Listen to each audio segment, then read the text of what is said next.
Welcome to AniMan Plus. This is episode 96. I'm Slide with Sparky3. Hope you're having an incredible day today, whatever day you're watching or listening to this podcast. If you're watching alongside of us live, we appreciate you. If you're watching this after the fact, we appreciate you. If you're listening to this after the fact, we appreciate you. No matter what, we appreciate you for checking out this show. I do have Zach here in the studio. Zach, how we doing? How we feeling? Just coming fresh off the Game Awards. Different day this week for AniMan. Does it feel kind of weird to you? No, not really, because I'm just watching a bunch of dogs tear apart a vehicle. Okay. Wait, it's a bunch of pit bulls just tearing a vehicle fucking apart. Zach and his video choices, people. But yeah, AniMan Plus on Saturday this week for us, because, you know, we did have the Game Awards for Game Aesthetic. That took place on Thursday. So the two shows just swap places. Next week, we'll be back on track. AniMan Plus will be live on Thursday. What day is that? The 15th. December 15th will be live around 6 p.m. Central Standard Time. And then the week after that, I think, would be the week that we would take off, the 22nd. Yes. Yeah, we take off that one. We just take off for the holidays. We do that for all shows except for ATFS. So just a little friendly heads up. After that, we'll be back to action on the 29th. But yeah, no, got some fun stuff to talk about today with a couple episodes that we had the week prior. And so obviously, with us being live on Saturday, there are at least 3 of our shows with new episodes out. We're not obviously going to talk about those. We're going to still just talk about what happened last week as we normally do, and just kind of stay that week behind, so everyone can get a chance to go watch like the new My Hero, the new Blue Lock, the new Spy Family, just to give some examples. The shows that you're watching, do they come out on Saturdays, or are they during the week? One's on Saturday. I'm trying to remember which one though. Probably To Your Eternity. Probably To Your Eternity. I think it's To Your Eternity. I think I remember seeing that. I don't ever watch them until like Tuesday or Wednesday though. So. Yeah, see, that's usually me too. Is Monday or Tuesday, Wednesday is kind of the range that I usually watch my stuff. But anyway, if you could though, join the Discord. We definitely appreciate that. Subscribe to the channel, be a friend, tell a friend. Go check out our Agent Ink shop down in the description below. Pick up an AniMan Plus jersey or a jersey of one of the other shows. AniMan Plus is the best one though. That's just spitting facts there. And also check our referral link to go check out some Rogue Energy. They did launch a new flavor, Moon Dust. I believe it's a hydration flavor, well, it's which not is cool. out yet. It was just it was for they did the pre-order. limited case thing, which sold out in 20 minutes. Yeah, naturally. I was able to get it on the Rocket Pop one pretty quickly. I got it behind me somewhere. Oh yeah, it's right above my head. So I was able to get on that. Didn't get it on the Moon Dust though. But yeah, go check out some Rogue. You don't have to use our promo code. If they got one that's for 25% off, whatever, use that. Just use our referral link. Our referral link helps wonders. So we definitely would appreciate if you just use that at the very least. And of course, we got a website, sparky3.com. You can sign up for free, sign up $5 a month. We appreciate that extra support. I think that's all that said. I can turn down the music now. We kind of go ahead and get into some stuff. I had a couple of interesting announcements though. I will say that. Yeah, we actually had a couple things come out real late this week, which actually sort of worked out for this show. Yeah, it did. It did. Because I know like one thing that popped out like kind of today is the new trailer for Demon Slayer Season 3. I haven't watched the trailer yet, but I plan to check it out. As well as the news of they're doing another like special movie. Yes. But it's only going to be episodes 10 and 11 of the Red Light District arc as a film. And it's just like... And then the Swordsmith Village, an hour long. Yeah, it's an hour long, episode 1. Fuck. Yeah, the theatrical run for this special starts on February 3rd. But it's just kind of funny because it's like the questions like, they're just reusing content for it. And I'm just like, it's just like Dragon Ball, man. They know they're going to make money off of it. So they know they're going to make money. So why not just keep doing it? Keep on rocking with it. But no, I am excited for Demon Slayer, the 3rd season for sure. As well as, we did get the date for Trigun Stampede. That's going to be starting January 7th. And I think there was some Berserk news. I don't remember what it was, though. But there was something there. Don't remember. Rip. But, no, I mean, we did have some interesting stuff kind of pop out. Spy Family is currently in their famous tennis match that I've talked about before. Yeah. I didn't watch Spy Family. That's one thing I did not check out here for today's show. But they are in the infamous tennis match that I keep mentioning. Let's see. The mysterious countdown of the Berserk website was for the release of the Blu-ray scheduled for March 29th. That's what it is. All right, there you go. Memorial edition for Berserk. Cool. Shout out to that. Shout out to that. Let's see. I mean, the other thing that I found out this week was that Webtoon Lookism, which I've mentioned before on the show, actually has an anime, which aired yesterday. Mm-hmm. No, it aired on the 8th on Netflix. It's Netflix exclusive. Right, yeah. But I'm super hyped. Lookism is a great series, and more Webtoons getting animated and coming over to West. True. And that's one that maybe added to our lineup here in the near future for you, huh? Yes. Which I don't think is a terrible thing. Because we got a couple shows that are about to end, Yeah. Chainsaw Man's 12 or 13. Bleach is at 12 or 13. I think those are the 2 that we are for sure losing. I don't remember what Gundam is. That's the one that I don't remember what it is. No clue. Actually, let me look. I think funny enough, we had the same question. We had literally the same question a couple weeks ago, and I think I pulled it up then too. All right, so let's see. Winter Anime. Where is Gundam? And To Your Eternity. That one's 20 episodes. We'll be in that one for a little while. That's what it was, season 1 though. So that sounds about normal. Let's see. Where is Gundam here? Where is Gundam? Which from Mercury? Where art thou? I am not seeing it. It can't be this far down. Come on now. What are we doing? Maybe it is. What the hell? Oh, I know what the problem is. I'm stupid. I'm stupid. I need to look at fall. So that does tell me that it's probably going to only be like 12 or 13 episodes, though. It is, in fact, 12 episodes for Mobile Suit Gundam. So you don't got that much. Makes sense. Yeah, you don't have that much longer because you're on 10 right now. Yes. Which actually 10 comes out in 8 hours. So tomorrow.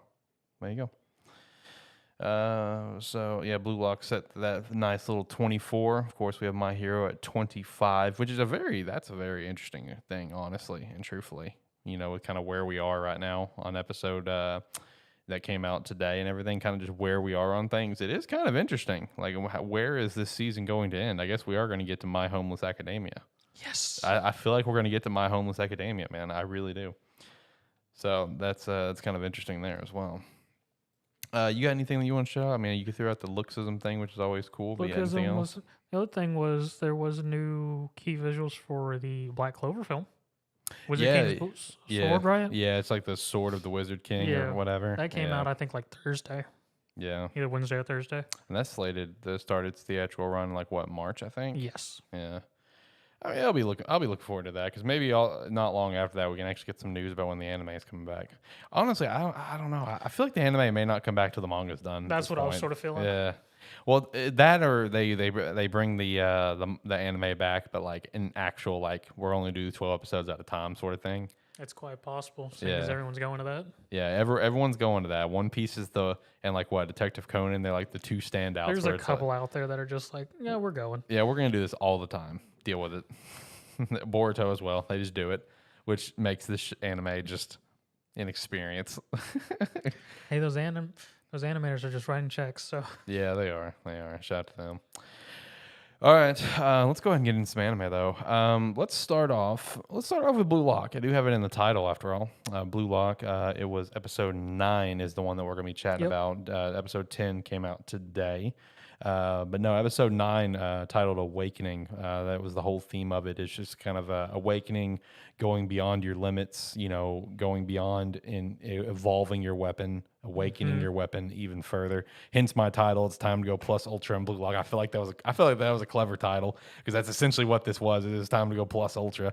Started with Bachira, where he's just like, the other 3 get like these, sick goals. Chigiri gets outrun by someone where it's like, oh my God, all of our weapons are failing.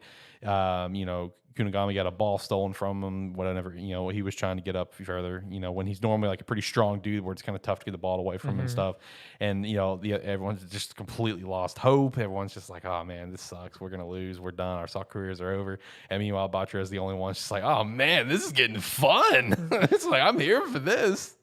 And then he just does a fucking, I forget what they call it, but more or less a roulette. He runs through everybody. Yeah. Which was really fun and entertaining to watch because it's just like as he's going through it, you're watching his emotions real time where he's just like, he does some move to get the ball around someone. He's like, oh, I did it. That worked. Yeah, he's like, I didn't think that would work. Oh, man, that's cool. Where he doesn't know if any of this is going to work at all. But it's just like the monster is taking over him inside. And we even had a moment there as well where Nagi even kind of, said the phrasing, what was up with that creature, whenever he got past Nagi as well. So that was with Bachira because I know Nagi said that line. I just don't. Now I'm second guessing. Was it towards Bachira or was it towards someone? I think it was towards Bachira. It would have been Bachira. He's the only one who really had a big moment. Well, Kunigami and Shigiri did too. Yeah, this whole episode was about awakening. I mean, Bachira had the biggest moment. I mean, he took home the shine. It looked great. It was entertaining and hilarious because again he's just like, oh wow, that worked. I didn't think that would happen. It's pretty much just them getting stomped on the ground and as each of them realize that we need to do more to be able to actually win this game. Right. And leads to Kunigami making a shot from out of his shot zone, Chigiri just passing to himself, Monk Boy taking a shot to the face because he knew no other way to block it. Yeah. Which, when it came to like Kunigami, he took a shot outside of his zone and just didn't put the same spin on it, whatever. He just took a different approach on how he kicked the ball, which allowed it to get a goal from where the goalie thought it was going to go. And in Chigiri's case, he just kind of broke down that, whatever the guy's name is, the weird specs as Chigiri was calling them. The special specs, whatever he was calling them in the Dumb episode. specs. Yeah, whatever he was calling them. He realized that when it came to his speed, it was like just an initial burst. It was that acceleration, but like the long sprint, Shigiri still had him beat.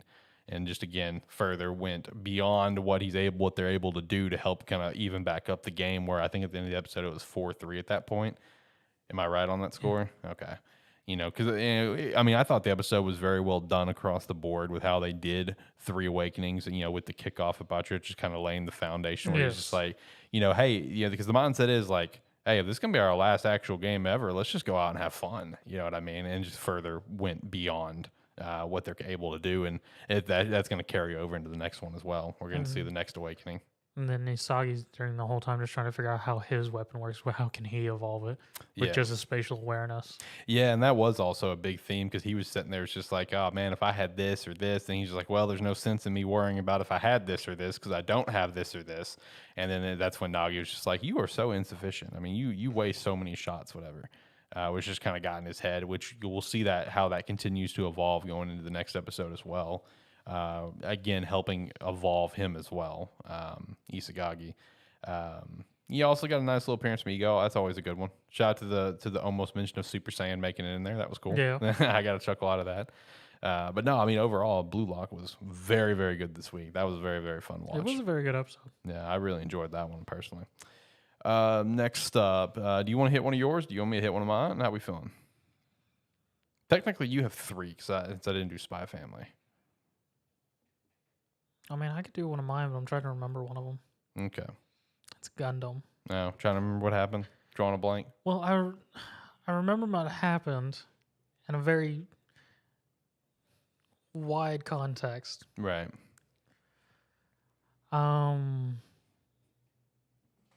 So Harem guy instigated rule, which didn't allow the company to be made. They talk to him. He shows up with a proposal saying, hey, let me become a partner. You stay the CEO, yada, yada, yada. More or less, he's just doing a very low-cut takeover. He's wanting access to the Gundams and just wants to use her as a figurehead. Mm-hmm. Marianne. Yeah. Which leads to him challenging him and them ending up in a 6-person duel. And a bunch of stuff happens. Mostly it very much involving around Muran and Harem Guy's relationship before Saleta showed up. More or less their interactions with each other, their whole relationship coming to a closure of sorts. Saleta having trust in Marianne. We did get Proposal Guy made a reappearance. He's more or less been shunned ever since he got trashed 3 times. Mm.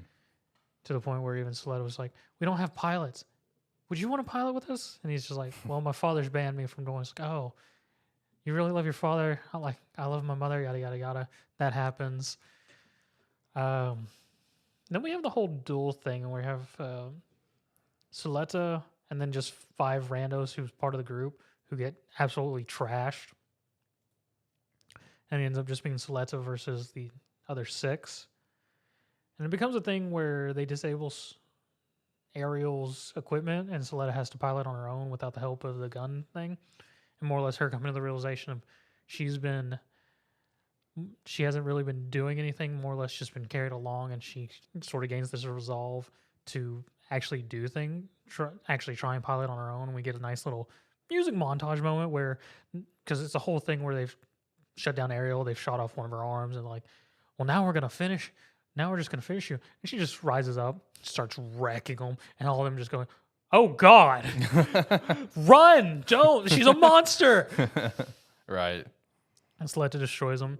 And more or less it comes down to a moment where Saleta does get pinned down, and Harem King shows up, and he's going to take his finisher off. And the crew that had been taken out with all their Gundams that have been trashed managed to make their own little stand with their Gundams and shoots him right in the head before he can take Saleta out, winning the match. And more or less Miren having a moment where she's just like, how could you ever expect me to trust you when you can't even trust anybody? Because I knew you would try and take the final hit yourself. Right. And that's sort of how it ended after all that. Okay. Oh, let me turn my phone back on. Oh, that was okay. Overall, good episode though. Okay, that's good.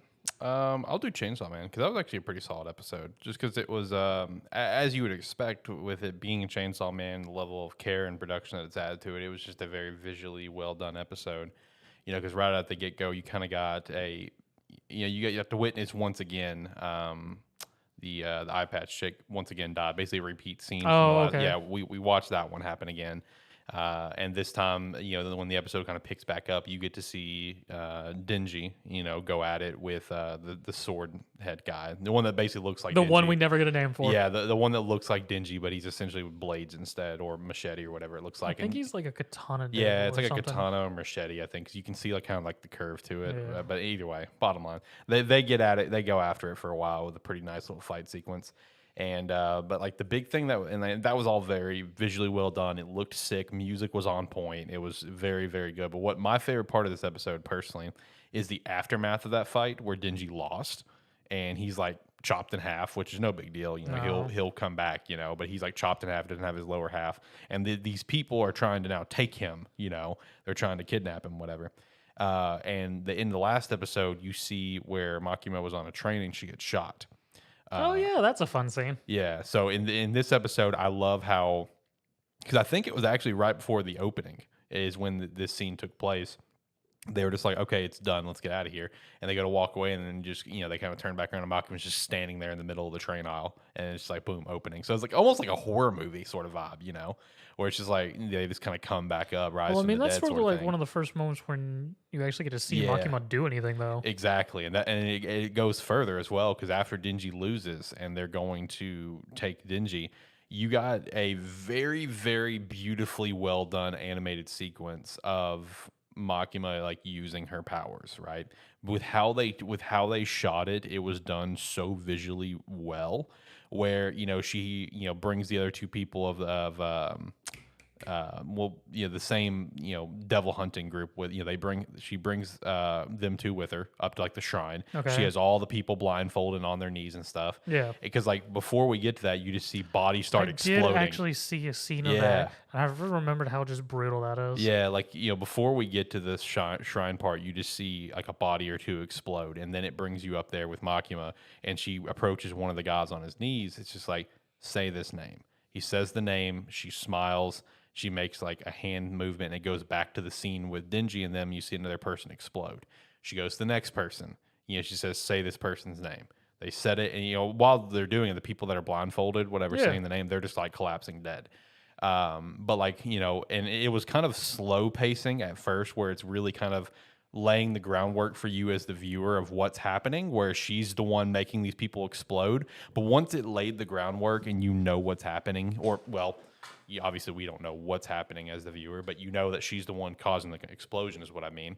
You know, once that's established, it picks up the speed, which is so cool, because it'll go back and forth between explosion, her in mid hand movement, like swapping, and it'll switch from scene where she's not, and it'll go to one of the people blindfolded, explosion, back to her continuing that same hand sequence, picking up where it left off from before, person, explosion, picking up the hand sequence again. It's just like, it's going down a line so quickly, and it was just done so visually well because of that. You know, again, started slow to help you establish what's happening, that, okay, she's the one causing the explosions of people, but then after that, it just starts picking it up. And it's just like, I just thought it was so cool how it's just like hand motion, next scene, and it's like still continuing the same hand motion, scene to scene to scene to scene. See, this is one of the few things that I saw pop off, because this episode had a lot of people go doing animation versus manga comparisons. Yes. Yeah, and then they did really well at it. Like I said, it was super cool, very, very cool to watch with how they did it with, you know, Makima using her powers.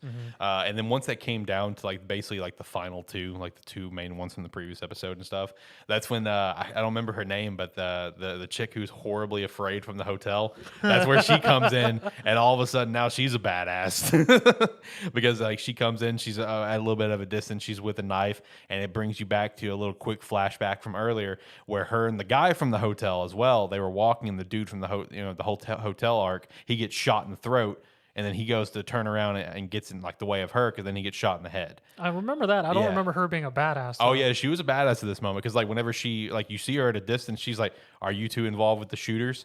And she's still like got the look on her face of being like afraid and horribly terrified. But it's just like when the chick sends out her snake to attack, all of a sudden she starts going fucking Naruto mode and jumps up on the snake, running on the snake, jumps up in the air and cuts the guy's arm off. Like it's like I don't remember any of this. Dude, she goes straight. I didn't remember either. Like she goes straight, but meanwhile she still looked like she's horrified. Poor But girl. she goes straight Naruto mode, man. I'm not kidding. And she goes straight badass mode, rescues Denji from this, and as she's holding Denji's like upper corpse of his body, she's like, "I'm sorry for trying to kill you the other day." And then the episode ended with Makima and those two from two more of the Devil Hunters, right? They're leaving where she's like, I have to get back to Tokyo immediately.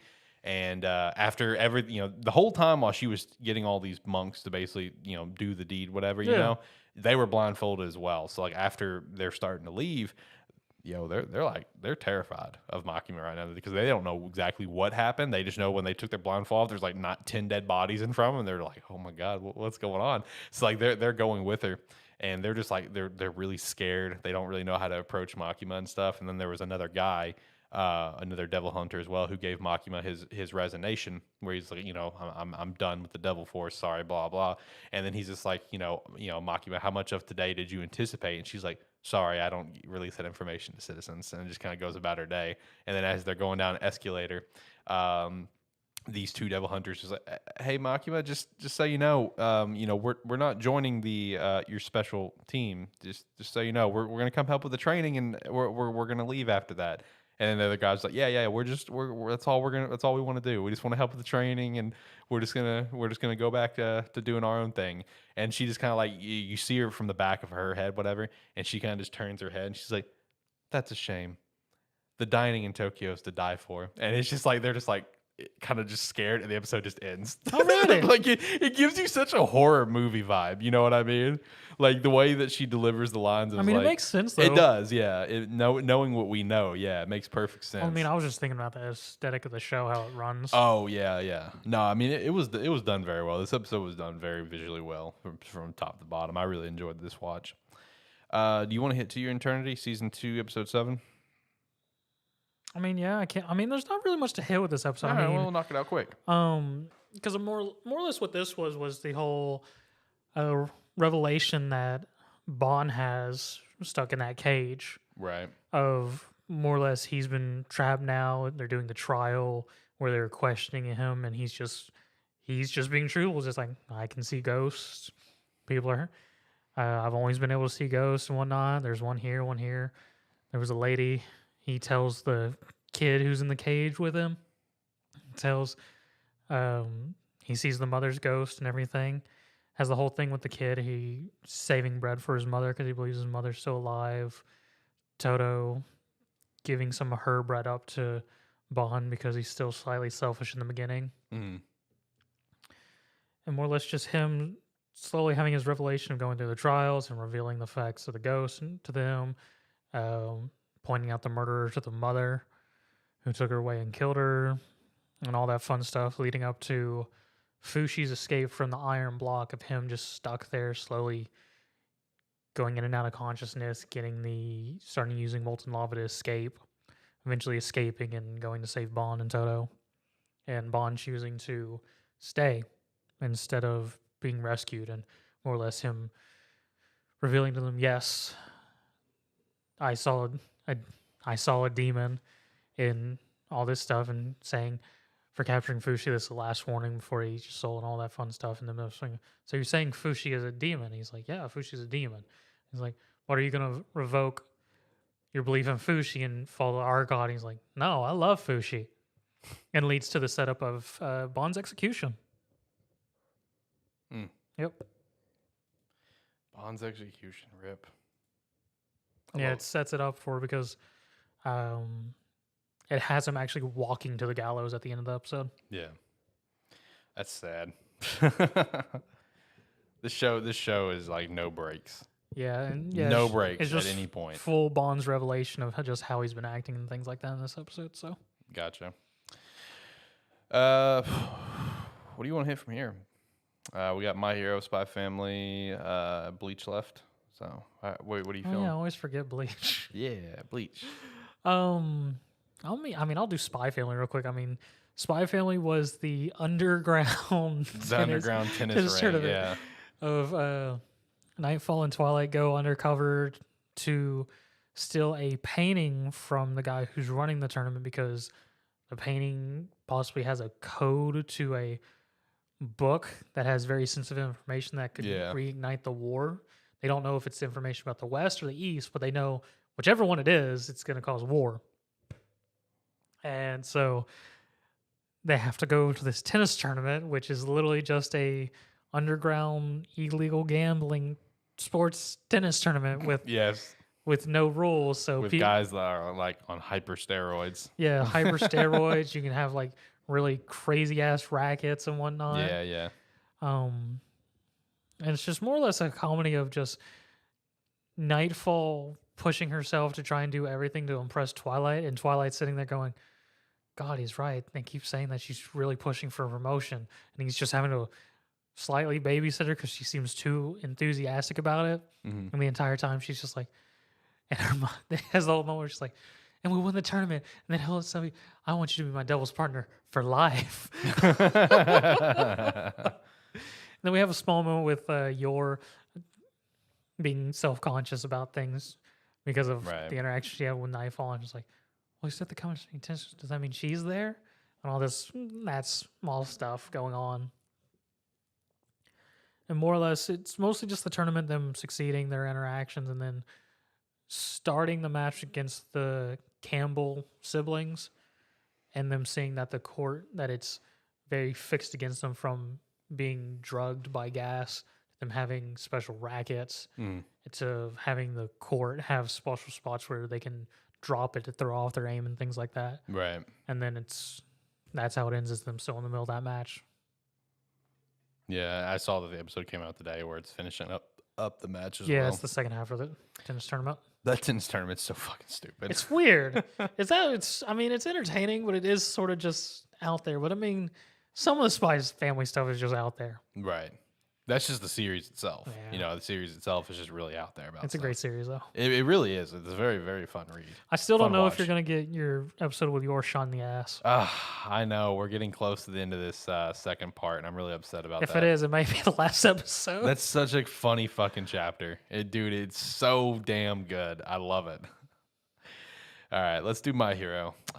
So first off, it looks like the episode that came out today for My Hero was a banger. Can't wait to watch that later. It was the Dobby episode. Yeah, looking forward to watching that one. It's fantastic if they did it any kind of justice. Yeah, I know. I'm probably gonna check it out here later tonight. But no, the episode that we were gonna be chatting about, episode 10 of the season, so 123 overall, that took place last week. This one was a very interesting episode for viewers, whatever, because it's just more of that in-depth look at All for One and One for All, and just kind of the different conflicts between the two of them and the different battles that's going on that people don't see. Which is really cool. It was cool to read at the time when it happened. It was cool to see it visualized, of seeing the different sides of it. I really enjoyed that aspect of this episode. You also get to see Deku Rage, which that one was also cool. I've always really liked that design of that rage form that he goes into. I didn't realize that had a name. Yeah, it's just called like Rage Deku. Yeah, Deku Rage Deku. I didn't realize that had a name. Yep. Okay. Well, I think that's more so what the community has dubbed it more than anything. I wouldn't necessarily say that it's an official canon name. That's just what the community has dubbed it. I call it homeless mode then. That's not homeless mode yet. But I will say, based on where we are right now in the anime and we know it's gonna be 25 episodes, I do think we're gonna get My Homeless Academia. Freaking love that name. I really do. I think that's coming. I mean, like, let's be real. Like, we got the time for it? Yeah. I mean, no, we definitely have the time for it. Yeah, which also makes me think the other Bako moment I mentioned, we might even get that this season. They've done the pacing pretty quick. I feel like it's possible because that's all My Homeless Academia. I can't. Oh, I know which one you're talking about. Yeah, Okay. that's all My Homeless Academia. So I mean, I do think that's possible. We're gonna get the full My Homeless arc. Let's keep it what Bakugo's done this far. Yeah, that's true. That's true. Which that was still a great episode last week. Or last week. That was awesome last week. But no, this episode, mostly focused a lot. I mean, we had the moment of Deku going the rage mode and then having that that moment of where One for All is about to be stolen, essentially, which then brings us to like that same cloud dimension where you see, like I said, the both sides of it, where you see All for One and Shigaraki, and then you see Deku, who cannot speak, he can't really get up, and you see Tomura. You see her basically like leave it to us and just kind of battling against it where the court can't be stolen. There is a very interesting thing about that I did enjoy about this animation, which I missed in the manga chapters, is just the flip thing of it, of just how Deku is only partially visualized in that world, and then the other predecessors, they all have their own form. Versus Shigaraki, he is fully formed in there, but all for One, he isn't a separate entity. He is actually coming out of Shigaraki like a parasite. Yeah, which I didn't notice originally when reading, which is a nice touch in that whole aspect of just showing the two different sides of how each predecessor and successor are interacting with each other. Where the One for All, the predecessors are standing with him, supporting him, and behind him, whereas All for One is very much trying to take control. Yes, and more or less absorb him and make him another body, which it seems like. Exactly. And that's a great thing to point out, is that parasite mentality, because that's essentially what it looks like. Because even, whenever, All for One is talking to Shigaraki about repelling, the things that he hates, whatever, he also gets damaged in that, and he laughs like, oh, that's right, you also hate me. Yeah. So it's such an interesting dynamic seeing the two different sides of it, because also with this, you did get the subtle tease of a pretty significant plot point to come when it comes to Deku and Shigaraki, where you see Shigaraki getting absorbed, right? And you see like his eyes, and Deku sees this, right? And that's gonna end up, bringing up a pretty strong plot point, for the character and the motivation behind everything.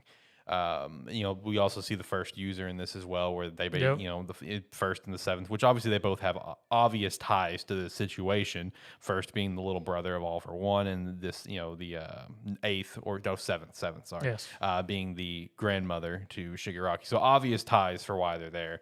And basically repelling it off, where the quirk ends up not being stolen, and then it's just that moment of, as they're falling, Deku's just like, please don't get back up. then it does kind of cut us back to some other stuff going on with Makia blasting through cities, and we see Uraraka, and we see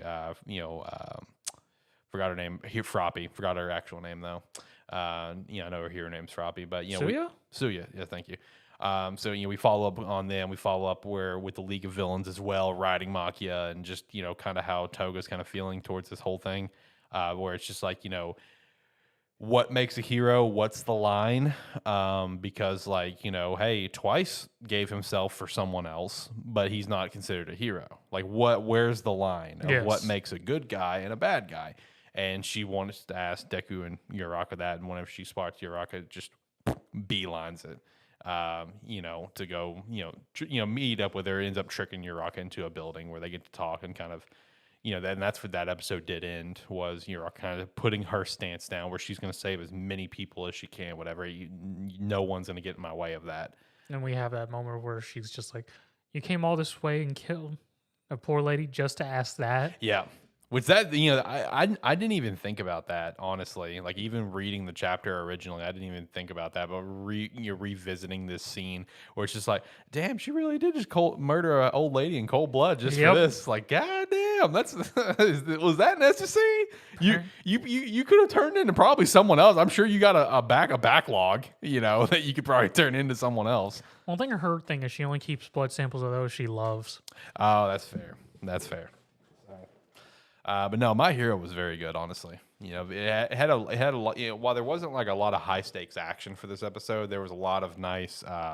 There's a lot of hits in this. Past episode and the one that just came out today. Yeah. And finishing us up, should it be Bleach? Yeah. Yeah. Okay, so Bleach. Man, not a lot to finish up on this one. There are some. Actually, no, that's not true. There are some pretty significant things that happen, because just like the first half kind of felt like, all right, we're still Fallout mode. You know what I mean? Just kind of picking up the pieces after everything that's happened. And that is kind of where we are, where you see Ichigo and, Renji, both in like the hot spring, for example, with the Yakuza looking member of Squad Zero. Oh. Yeah, because they're in the healing process of things where it's just like in true Ichigo fashion, it's like, man, fuck this, I'm done here. It's like I want to go do something else now. It's like I'm wasting my time. And Yakuza dude kind of getting a little bit of mouth, and Renji also gets up, and kind of starts mouthing off where he's very clearly like in pain.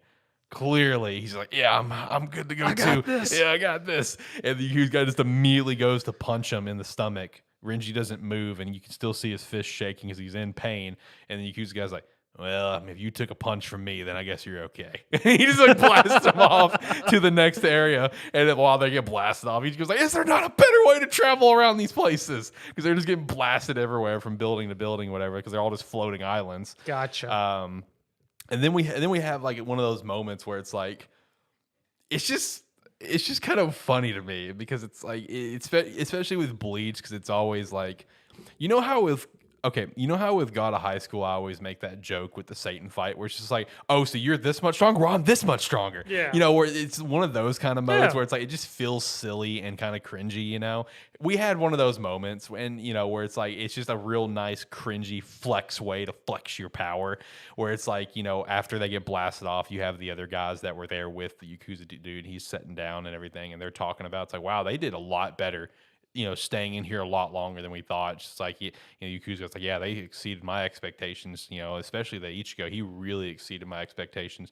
He's like, and even the Renji guy, whenever I went to go punch him at the same time, he like flexed up and fractured my fist when I punched him. I'm like, that is so stupid. What? Yeah, like he's holding his hand down in the hot spring to have it recover. You see it all black now. He's like, yeah, I fractured my fist when I punched him because of how he flexed it on me. Like, it's just like, it's so stupid. You know what I mean? It's just like, literal flex. That's so unnecessary. It's just like, how Renji basically built like up his like to get ready for a hit in that moment. He instantly was ready for, because that hit happened so quick, obviously, because he's so strong. It's just like super speed. But even in that quick instant of a moment, Renji still like tensed up to protect himself and fractured the guy's hand. It just feels so dumb to me. It feels so stupid. But that's got to be an actual thing, though. You think? I feel like in real life, if somebody was able to flex their abs enough and someone punched it, they could definitely hurt their fingers if they punched. Probably. Oh man. I mean, it is dumb, but it's one of those things where I'm just like, could you actually do that? I think you could. Right.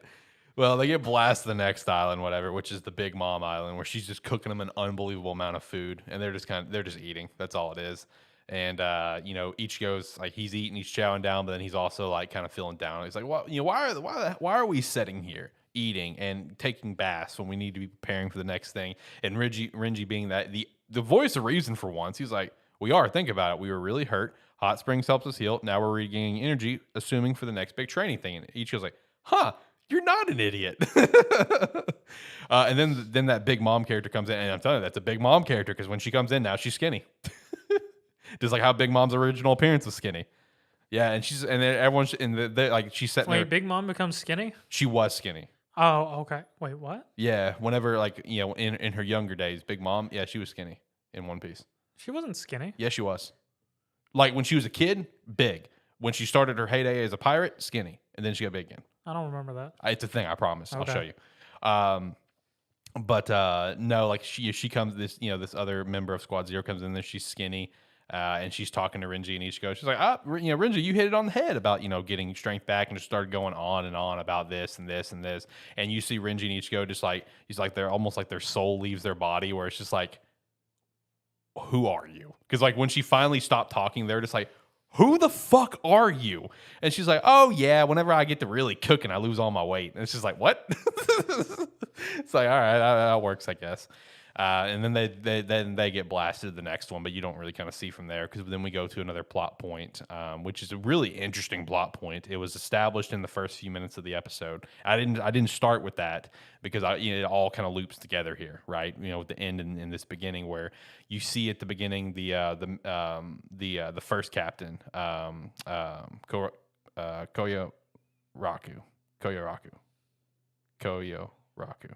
Yamamoto? No, first captain, pink kimono. Yamamoto's the head captain. Okay. Yeah. Koyaraku. Yeah. Okay.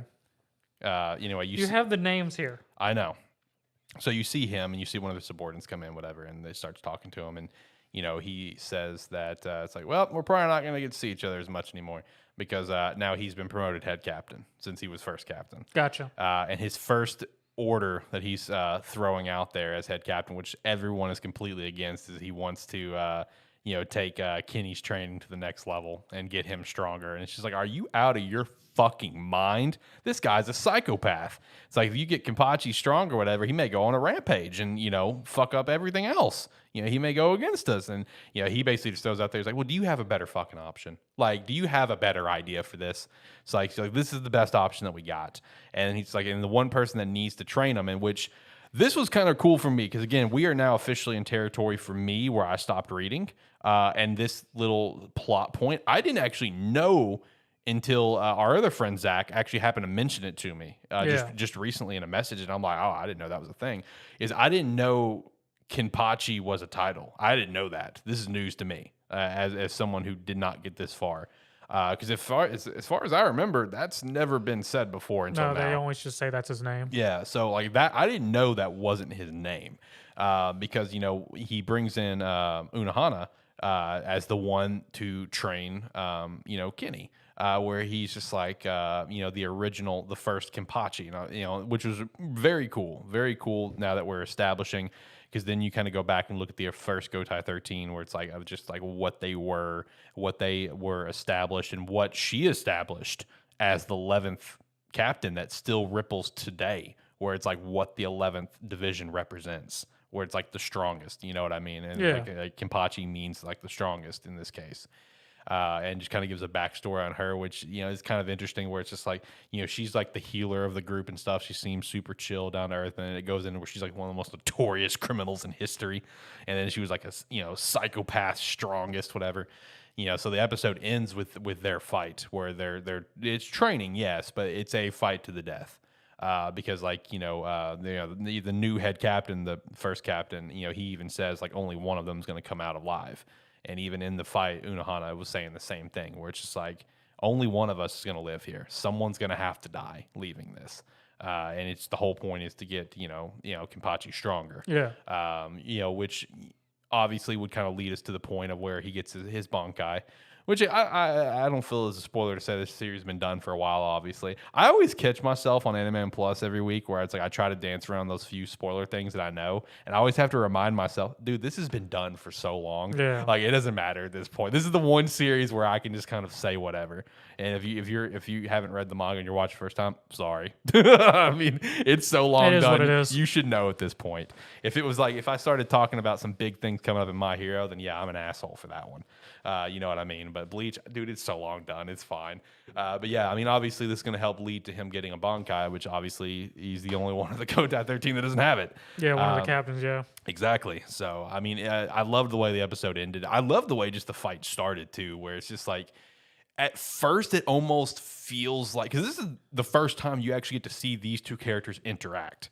They almost are never in the same room. Exactly. So it's like watching these two interact was so cool at first, because it's like at first it seemed like for like a minute or so like a nice level of respect, and then it got very much into, you're very talkative today. I like it better when you shut the fuck up. I like it better when you don't talk, because whenever you talk, this scar you left me irritates me. And he's just like, hey, you're not the only one with a scar that's irritating you when you talk, whatever, because they fought once before for him to get the Kenpachi title. Yeah. So it was kind of a cool dynamic of her. It's like, it seemed like they were almost respectful of each other, to her saying, you talk too much, shut the fuck up. It's like, get ready to fight. So it was entertaining. I really enjoyed it. Favorite episode of the week? I would probably say My Hero. I was thinking about My Hero because I really liked the visualization that we had for a lot of things. But, I'm going to give it a Chainsaw Man. The way they handled that scene with Magima was really cool. I really liked it quite a bit. All right, let's get to chapter ratings and wrap up the show beautifully, as we always do. All right, so first up, One Piece 1068. I'd give this one a 7, but next chapter is probably going to be like a 10 because it's just going to be fucking hysterical. Okay. Yeah, next chapter, it's just going to be a certain character just absolutely getting their shit rocked for no reason from Luffy in Gear 5. Okay. Yeah, they happen to bump back into each other at the end of 1068, and from all the leaks that I saw, Luffy bust out Gear 5, and it's not he busted out not so in a way of like, oh, you're so much stronger than the last time we fought, I need to do this. No, it's more so like, hey, look what I can do, and it just rocks his shit. So it's gonna be a pretty funny chapter. My Hero 375. Questioning if I did it again. I was like, I don't remember a My Hero chapter. Yeah, I'm questioning if I put a new chapter on our script, but it didn't actually come out. Hold on, let me look. I'm not seeing it. Okay. Oh, yeah, 374. My bad. New chapter comes I was out. about to say, I was like, I don't remember a My Hero chapter. What you on about? Yeah, 374 was good, though. 374 was good. All right, so never mind.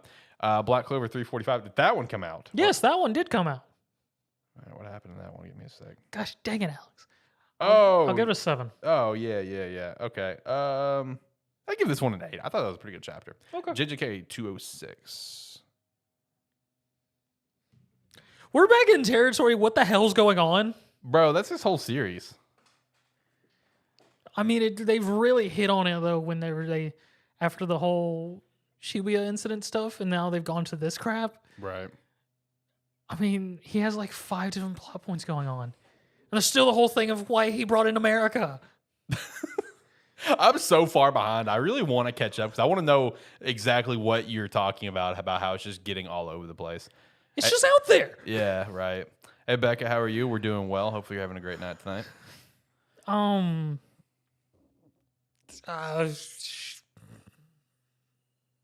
7?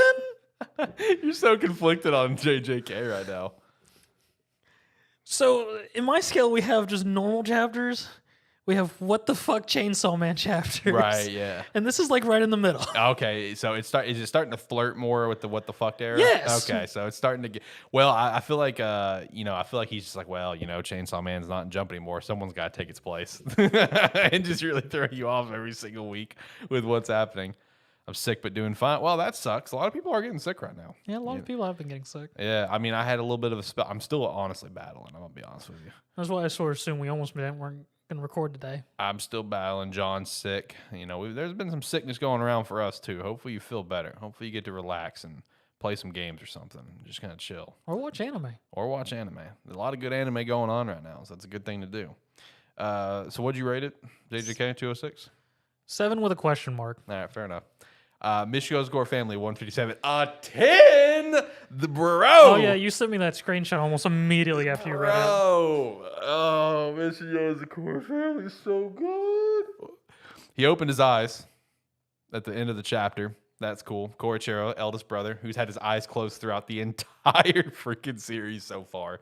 He finally opens up. No, this chapter was so well done, bro. Of where... once Korichiro steps in and starts kind of, fucking up the dad and everything, they're kind of battling it out through this chapter. The dad is going through, having you get the POV from him and his thoughts where he's going to now get Korichiro to love him again as well. Because that's his whole purpose of making all the family, brainwashing them and altering their memories of all the fucked up shit that he did. Okay. Because he wants to be a family again in his own fucked up way. Because also you got to keep in mind with him wanting to be a family again, that involves like him trying to bring his dead wife back to life. So like he's fucked up. Like, you may sound innocent at first of me saying, yeah, he just wants to be a family again. No, he's fucked up. So he's like brainwashed everyone in this case of altering their memories, replacing it with new memories and stuff, basically twisting them of where it's only the good. All I see is full cult mentality. Basically. So you get the nice sequence of where Korichiro is just like using his threads and just, kind of completely going at it. And meanwhile, the father ends up getting to Korichiro's face where he can touch him to initiate his blooming, which is the dream stuff. Yeah. And he's thinking to himself, it's like, now I'm going to make you love me again too. And then it immediately brings you to some panels of the past of Kid Korichiro. And you even see Koichiro kind of looking over to the side where he's kind of confused, and the dad's like, "What's wrong?" And he's like, "Oh, nothing." And it's just like, "Oh, here's your gloves. The gloves that he uses for the threads and everything." It's like, "Oh yeah, you can only use these to hurt your protect your family. So in whether if you're attacking people or whatever, protect your family. Blah blah." And she's like, "Oh yeah, thanks, Dad. That's cool." And then you have just a shot of where it's still the kid Koichiro and the dad, and you just see Koichiro slash the back of the dad's ankles. Yeah, slash the back of his ankles, and Koichiro is still a kid in this sequence, and he says, "That's the difference between me and everyone else. I still love you. Like he's like, I've always had the hope that we could be a family again, but I know that's not possible." So like the reason Koichiro didn't get controlled by the dreaming is because he still loves his father. Like he still loves him, even though he knows he's got to die, and he knows that it's not possible to become a family again. And then like while he just pins the father down with a bunch of threads and stuff, which was really cool and really well done, because once we come out of the dreaming and you just see basically Koichiro straight up fucking Thanos style, just sitting on some rubble, like we saw in like Endgame, whatever, when he was waiting for the food. Yeah, just straight up Thanos style, just sitting on some rubble in front of the dad. The dad's pinned down. You get a shot of the dad's face with the wires on it, like blood, almost like imitating tears in a way. And you see a single panel of Koichiro just kind of put his finger out, and you see like a little. It's white in this, so it's. You see a little white thing, like white flame almost, come out of his finger, touch the ground, and then everything around him just starts turning black, which this is his blooming. Okay. Still don't know what it is. We'll find out, I'm assuming, next chapter. Or the author just does nothing and carries just leaves you alone with it, yeah. And it's just like black just starts surrounding everything, and he's just like, my blooming is to protect the family, including protecting them from what I'm about to do. And he says, goodbye, Dad. I love you, whatever. And the final shot is him sitting on the rubble with his eyes just barely opening and just black, almost look like flames all around him. Bro, it was so good. It was so well done. Mission Yozakura family is awesome. And whenever random thing here, whenever I tweet out about Yozakura family, it's like Yozakura family greatness. I had a random person follow me, and apparently they have a dedicated Yozakura family podcast. And I thought that was so cool. I was like, "Hey, shout out to you! You are dedicated to this series. Man. If you have a podcast strictly dedicated to Mission Yozakura family, I respect it. They gave me a follow on Twitter. I appreciate that. You should go guest on it. Be a fangirl with them, bro. I love Mission Yozakura family. It's so good. Do y'all have any pets? Off topic. I have 1 dog, 1 fish, and 3 cats. My 27-pound cat is sitting on my lap right now. I do. I have 2 dogs. I have a husky who's 5 years old now. No, he's 6 years old. 6 years old now. His name is Lucario. It's my favorite Pokemon. I also have a blue healer. She is 5 years old. She's a little runt, and she's a little chonky chonk, and her name is Lola. If you see for our logo for Sparky 3, it is also a dog. That was my old dog that I had. He lived to be 16 years old. His name is Sparky, hence our name, Yep. Spark. Well, originally our name was actually going to be Spark E for Spark Entertainment. But that was like it was taken. It was borderline. We really shouldn't. Yeah, it was taken. It was going to be like still tough for search purposes. So that's when we went with the name Sparky 3 for Spark Entertainment Excitement Every Day. But yeah, so Sparky is our mascot. Had him for 16 years. He was also a blue healer, incredible dog. Everyone loved him. And now he's going to rock with us forever as our branding. And for me, I currently do not have any pets. I had a dog for a long time before she unfortunately passed. But yeah, I currently don't have pets because besides this, I work a crap ton. You do work a lot. I don't, but between doing our 2 shows a week and how much you work, I don't know where you would fit in time to vibe with the dog. I mean, you do a lot of gaming, obviously, so you get some vibe time there. But man, you'd have a tough time fitting in some pet time. Yeah, unfortunately, that pet would be hard neglected, and I'd you rather not do that. Yeah, you would be gone a lot. Yeah. Is the problem? I get that because with my last job, I traveled a lot, so that made it pretty tough. But yeah, those are the only 2 pets I have right now. It's looking like signs are coming in the future where I could be getting some more pets, but we'll see. Yeah, it looks like a bunny might be on the table. Yeah. All right, that was out of left field. Oh, she's a big fan of bunnies. Okay. Yeah, which is fair. They are cute as shit. So we'll see. A bunny is on the table for us, as well as a cat. But that's further down the line. I want to focus on the bun first. If we're going to do the bun, let's focus on the bun. But yeah, my two dogs are phenomenal. I love them to absolute death. I used to have 4 different cats, but one was eaten by an animal. Rip. One had a heart attack, and 2 of them got sick. That's a big rip. Dang. Yeah. Yeah, I feel that. Lucario, my husky, he's again 6 years old. He's not that old, and with his breed, what he has to deal with is not actually common to him at all. It's more common to smaller breeds like Chihuahuas and stuff like that. But Lucario actually deals with seizure issues. He has epilepsy, and he's on medication for it twice a day. And I'm a frequent visitor to the emergency clinic up in the city from us.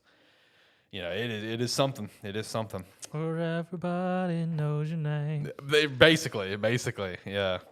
All right. So anyway, next up, Undead Unluck 138. I would give this one probably a 9. This was pretty good because they kind of regathered. Fuko regathered the team. They're now back at the main base where they were before. How much longer this series got? You feel? Because I know it's in its final act, right? Yeah, I'd say a year IRL time. That'd be my guess. Yeah, that's about 50-ish chapters, so I'd say that feels about right. But no, this chapter was pretty entertaining because it was Fuko had the book that that talks and basically gives everyone the missions and gives everyone their rewards or whatever for at this round table thing, and she's basically saying fuck everything. We're trying to get one thing because they're trying to make this the perfect loop. No mistakes. So it's just okay, here's what I'm presenting to you. Here's the award. She's like, all right, pass. And he's like, all right, but if you pass, you're going to get the negative aspects of passing it. You're going to have to get, that's fine. No big deal. And he's like, all right, what about this one? Pass. All right, what about this one? Pass. And the book's getting pissed. He's like, okay, what about this one? If you do this, I'll tell you the location of Negator Undead. And she's like, I do miss Andy, but it's not time yet, Andy. You know that too. And she says, Pat, he's like, oh, son of a bitch. And while she's doing this, the whole plan is they're trying to prevent all of these terrible things that happen to the Negators, right?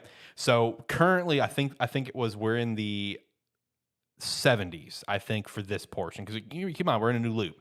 So prevented tragedies for these X characters. But the next X tragedies to take place are going to be in the 90s. So we have to fast forward 20 years. So as she's passing each one of these, a year is passing. So she's doing all these passes 20 times, as well as trying to get a certain artifact where it's the reward is this. And she's like, that's it, we'll take it. So it was an entertaining chapter. I enjoyed it. I'd probably give it 8 or 9. Mashle 135. The boy's back, so that's cool. I was more impressed with all the half-eaten cream puffs. That's true. He's like, here's a cream puff for you. Here's a cream puff for you. Here's a cream puff for you. Also, I don't think you gave Undead Unlock a rating. 8 or 9. Okay. Yeah. It was enjoyable. I'll give it a 7. Probably a 7 as well. I saw a shot from the next chapter, and it looked pretty entertaining. I'm looking forward to it. Sakamoto Day is 98.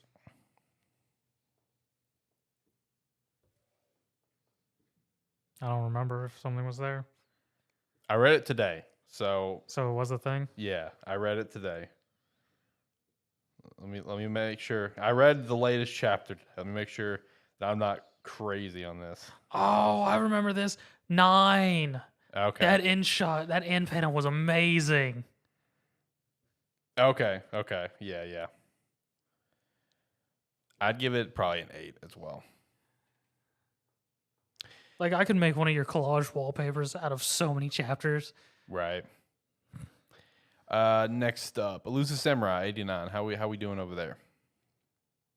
This series is getting weird. This series has been weird. That kid's a freak. So we went into the past of the horse guy he's fighting, and he's straight up drinking the brain juice of the horses to get the most out of them. What the fuck did you just say to me?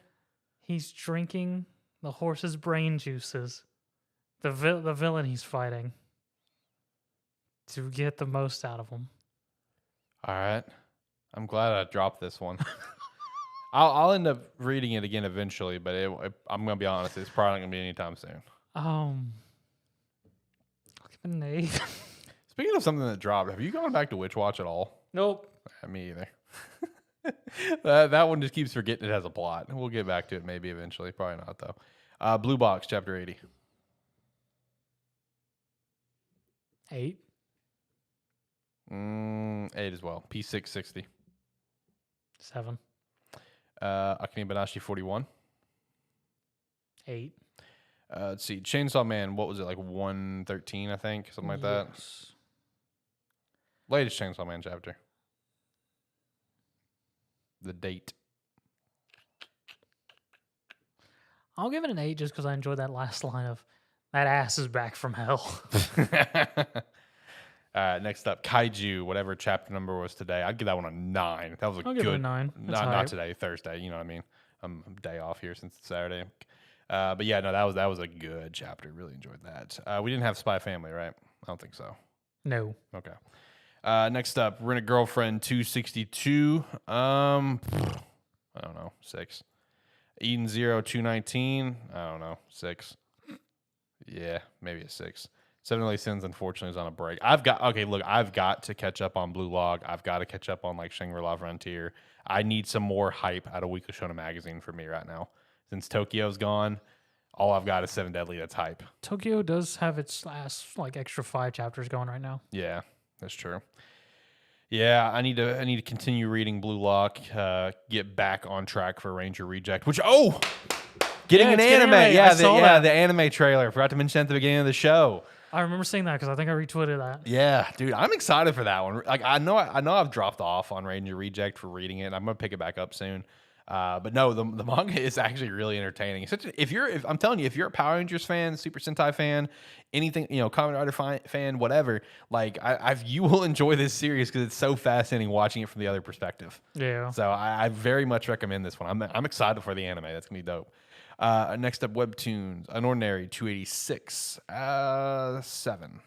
I'll agree with 7. Next is all you because I've not read Down to Earth, Meijin Demi Queen. I did not read Weak Hero, so you're next too. 9 for Weak Hero. Okay. Shit is about to go down. What kind of shit? Well, Eugene got fucked. No, the elbow. We need that elbow. No, you're thinking of Rowan. My bad. Eugene's the smart kid. No, He sits next to Gray. No, not Eugene. Yes. He's a sweet cinnamon roll. He got beat up by Mohawk. No. And Gray found him beaten to a pulp in an alley. Oh. Gray is about to be unleashed. So we're about to get some dope ass shit. Oh my God. Gray is about to be unleashed, my guy. Eleceed, I will also give it a 9. Okay. Because there's a whole World Academy thing going on, which is a very long point I would have to talk about to get to where we are. But it's good. Favorite chapter of the week, Yozakura family. Weak Hero. Yeah, that sounds awesome. I'm only a couple chapters behind, so it's not a big deal. So I need to catch up on that real quick. That sounds fucking awesome. All right, so that pretty much finishes everything up for today's show. Yeah. Hit everything that we need to hit. Like I said earlier, we will be back live on Thursday, our mostly normal day that AniMan Plus will be live. We'll be live at 6 p.m. Central Standard Time. And then Game Static will be back on the Saturday slot next week, which look forward to that. We'll see what we got to chat about here soon. And also, one thing to kind of keep in mind that's kind of cool. We'll see how well it works out. I think it'll work out well. It's just, I guess, more scheduling more than anything. Is that we may be getting another guy on the show soon. So that's actually pretty exciting. Oh, okay. Yeah, we may be getting someone else here on AniMan Plus. I don't know how often he would be on the show. Like, what we're kind of looking at now is that he would start in January is actually what we're talking about. But I don't know how often he would be on the show since it is on Thursdays. But, so we can kind of call him a host of the show, but he may not be a weekly host. You know what I mean? He's going to be our sidebar. Yeah, he's going to be our sidebar and just kind of be in here. Now, he may also be joining Game Static, and that one he would pretty much be a host of the show with us because he's available pretty much every Saturday night, which is really cool. Yeah, no, really that'd be good. Yeah, looking forward to that. Hopefully it all goes well because, we got some good animes popping off next year, too. And he actually sent me and him, we were chatting about it. He sent me his My Anime list, and boy, is it beefy. Like, it rivals yours. Like, it's beefy. Of everything he's watched? Yes. Like, looking through everything that he's watched, it is a beefy-ass list. Like, I was just like... It's like, damn, this rivals Zach, like straight up. So that's pretty sick. That's pretty sick. But yeah, I think that's it for today's episode. Zach, you got anything else? No, I think I don't. All right, I'm going to hit the music. We'll get out of here. Alrighty. Like, comment, subscribe, rate, whatever your platform allows. It does help. If you're watching this on YouTube live with us, you can definitely hit that subscribe and keep following us for next week when we're back. Maybe. Probably. Maybe. We'll see. And you can also hit up the AniMan YouTube and actually follow us there to help build that channel so we can actually focus on using that channel more. Thank you. Bye. Do everything that he said and more, such as checking us out at our website, spark3.com. You sign up for free or sign up $5 a month. Join the Discord. Go over to Agent Inc. and buy the AniMan Plus jersey because it's the best jersey on the entire website. Although our other jerseys that we have is pretty cool too. And we also have a hat with a trash can on it. You should definitely pick that one up as well. You can buy everything through Affirm if you don't have the cash, pay for it up front. It's a great way to pick up some stuff just in time for the holidays. As well as, subscribe to channels, be a friend, tell a friend. Check out some Rogue Energy with our referral link. We would 100% appreciate that, especially with the Moon Dust coming out here soon. I think that's it. So with that said, until next time, guys, we'll see you next week on Thursday. Bye.